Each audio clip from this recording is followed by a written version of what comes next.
So, I'm going to be talking to you today about what I learned in 44 years, but I'm going to tell you this in 10 minutes. So, it's in all my life, being 44 years old, there's a lot that has happened that I thought it would be an amazing video for me to be able to talk to you about what I learned in 44 years, but I'm going to talk to you about it in only under 10 minutes. So one of the first things I learned, and I'm going to be looking at my notes because I took notes so I would not forget, is life doesn't wait until you're ready. It unfolds as you move.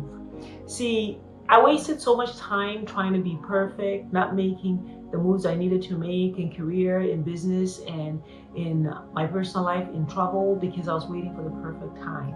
But I've learned over the last 44 years that there's no perfect time. If I feel that I want to do something, I need to just move and experience it and see what happens, because there's no better time than right now. So that's the first thing that I learned. The second thing I learned is you can be doing everything right and still feel lost. So you could be doing everything by the book. This is another big thing where you could be doing things how other people want you to do things, pleasing other people, taking care of other people, conscious about the people in the world around you, and still be feeling lost because you're doing things according to what society and the world and the people around you expect, instead of following the inner voice and your peace that's within. God has put in all of us an understanding and ambition, as well as that knowing of what you're meant to be doing. But I spent so much time doing what other people wanted me to do. But now I know today that it's not about doing everything right, because sometimes you do everything right, but you feel lost. You have imposter syndrome. It's about doing the things that I know I'm supposed to be doing, that I feel compelled to do at that moment. The third thing is the most sacred moments are often simple.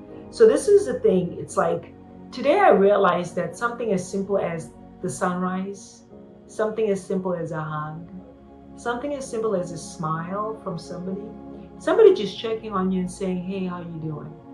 It's the simple things that matter, right? It's the simple things that matter. So the most sacred moments are the simple things: watching the sunset, watching my children grow, watching my grandbaby grow, chatting with a friend, just catching up with an old friend. It's the simple things. The fourth thing I've learned is family is not about being understood. It's about choosing to love through that misunderstanding. See, I spent the 44 years of my life thinking with family or even with close friends that it's about understanding, and we're going to get to that place of understanding each other. But I've come to realize that it's about choosing to love through the misunderstanding, because we're all different. We're not the same. So we're never going to get to that place of mutual agreement. As long as we're not hurting anybody, accept people for who they are, love them through it as much as I want to be loved through it, right? So it's not about, family is not about being understood all the time. It's okay if you don't understand me, but I love you anyway and love me back.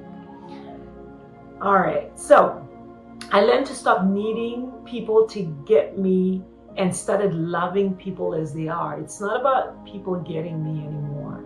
It's about people just loving me as I am, me loving people as they are. The fifth thing I learned is healing your inner child helps you stop bleeding on your children, your friends, and your family. Cycles break when awareness begins. So there's so much from my childhood, your childhood, things that, as a society, we don't get the care that we need, and sometimes the deliverance that we need, the therapy that we need to get over things that we went through as children, it be poverty, hardship, whatever it is. And what happens is whenever you don't deal with those issues, you bleed upon the people near you, you bleed over your children, you bleed over your loved ones, your relationships. That's a big one. You bleed over the people that actually love you. You bleed over your family, right? And so these it's important during this part of my life to understand that I need to go back and heal that inner child, because bleeding on people is no longer an option. So it's important to heal your inner child so that you stop bleeding on the people around you and your family, especially if you have children. Stop bleeding on your children, your grandchildren, and your family. And this helps to create this wholeness, this love, because what happens is as you heal your inner child, you, the adult person, heals, and you get to that place of wholeness and loving yourself and understanding yourself. And it's actually a higher level of well-being and wellness. The sixth thing is you can love them deeply and still create boundaries. You can love people deeply and still create boundaries. Peace is not the absence of conflict, but the presence of clarity. See, you can love them deeply and still create boundaries, because peace is not the absence of conflict. Peace is the presence of clarity.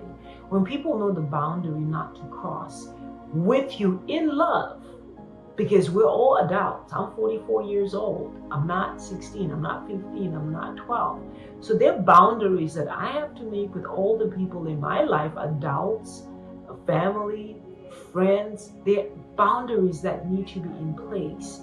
And those boundaries help with maintaining my peace. Because when people go past boundaries that are supposed to be in place, there's an invasion of privacy, and the list goes on.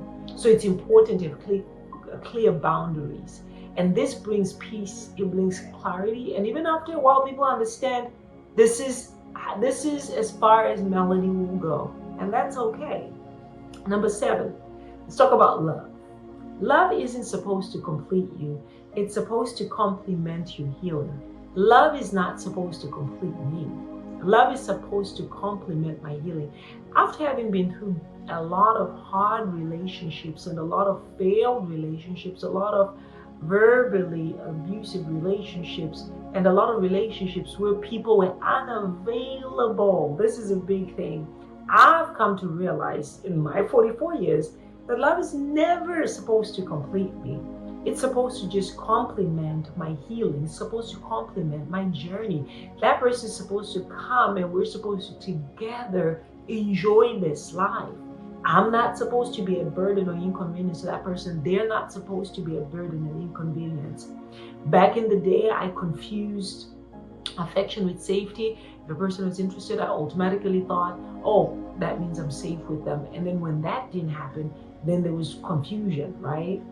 Now I understand that love is rooted in God and it brings real peace. Now I understand that my love, the love for me, is rooted in God.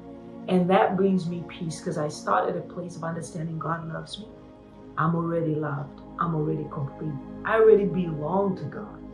So outside of that, whatever love comes to complete me and whatever comes outside of that comes to complement me on this journey. So I never have to starve or look to that person for completion. And that's less stress on that person. Now, number 8, real love won't make you shrink, right? Real love won't make you shrink back and feel like you're nothing and wear on your self-esteem. If you have to become less to be loved more, it's not love. That's like control. That's a whole other discussion. But if you have to shrink back and to feel like less than in order for that person to accept you and to love you, you got a big problem, sis. You're not dealing with love. You're dealing with a person with control and bigger issues that needs deliverance, healing, and all that. So I come to realize in this place that I am that real love does not have me shrink back and become less than. It actually complements and builds me. I'm able to become the highest version of myself. That's real love. Number 9, loving myself was the missing key. I cannot say this enough. Loving myself was the missing key. Here I was looking to that next person to love me, whether it's our relationship love, family love, whatever it is. I was looking outside of that love, but it all starts with loving myself. Loving myself first is the missing key. Once I embrace myself as God does, I stopped begging others to. I embraced myself as God loved me. God says, I am the apple of his eye. I embraced that I was the apple of God's eye. And so by doing that, embracing that, I no longer had the expectation on somebody else having that for me. And that freed me. And that has freed me in my 44 years where I'm actually able to live this life full, whole, and complete, spending a sacred alone time and actually appreciating it. About faith. In my 44 years, I've learned that faith is a walk. It's not a performance. It's not performing for people. It's not looking like I got it all together. Faith is every day. Having the faith to be able to get up and complete all the things I'm supposed to complete in a day. That takes faith. The faith to be able to go for the goals that I'm going for. Right now, I'm in nurse practitioner school and I work full time. Having all that, it takes faith. Faith is a walk. It's not a performance for anybody. Jesus didn't save me to make me religious. Jesus saved me to make me whole, to make me complete. He didn't save me to be fake. He didn't save me to walk in shoes that are not mine. He saved me to be the best version of me that I could be. Number 12, God was never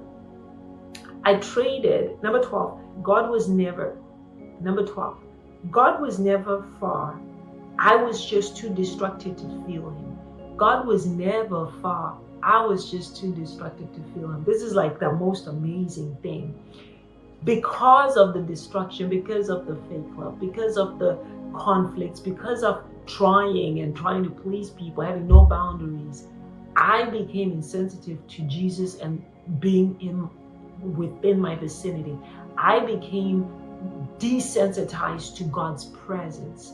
But stillness, being able to go into that place of stillness, I was able to discern the voice of God, hear God for myself, hear the voice of God warning me, telling me not to do a certain thing, telling me what's behind a certain, like when somebody's asking for something, showing me the real intention. God was never far. I was just too distracted to see him.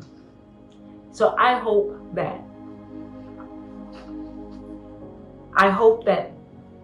so it took me 44 years to tell you what I have. It took me 44 years to learn what I told you in 10 minutes. I hope it takes you 10 minutes to understand. It took me 44 years. It took me 44 years to tell you what I've learned in 10 minutes. I hope everything I've learned in 44 years will be a blessing. And after this 10 minutes, your life will never be the same. Have a good day. Remember to subscribe, like, and see you in the next video.